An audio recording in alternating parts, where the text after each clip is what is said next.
செப்பம் உடையவன் ஆக்கஞ்சிதைவின்றி எச்சத்திற்கு ஏமாப்பு உடைத்து என்ற நடுவு நிலைமையிலே வரக்கூடிய 112வது திருக்குறள். ரொம்ப கவனமா பார்க்கணுங்க. இப்போ திண்மைனா திட்பம்னாச்சு இல்லைங்களா? அதுபோல இந்த செப்பம் உடையவன் என்ற சொல் ரொம்ப அருமையான ஒரு சொல். செப்பம் என்றால் நேர்மை, உண்மை, அறவழியிலே இயங்குதல், இதெல்லாம் செப்பம் உடையவன், the man of integrity என்றெல்லாம் கூட ஆங்கிலத்திலே சொல்வார்கள்.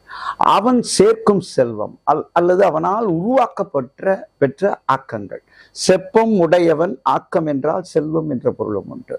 செப்பம் உடையவன் ஆக்கம் சிதைவின்றி, அது அழிவுக்கே உட்படாது. எவ்வளவு தெளிவா சொல்றாருங்க.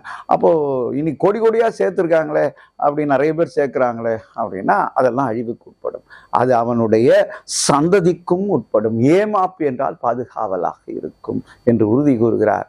சந்ததிக்கு உண்மையாக வேண்டும் என்றால் நேர்மையாக இருங்கள். வள்ளுவ எச்சரிக்கை.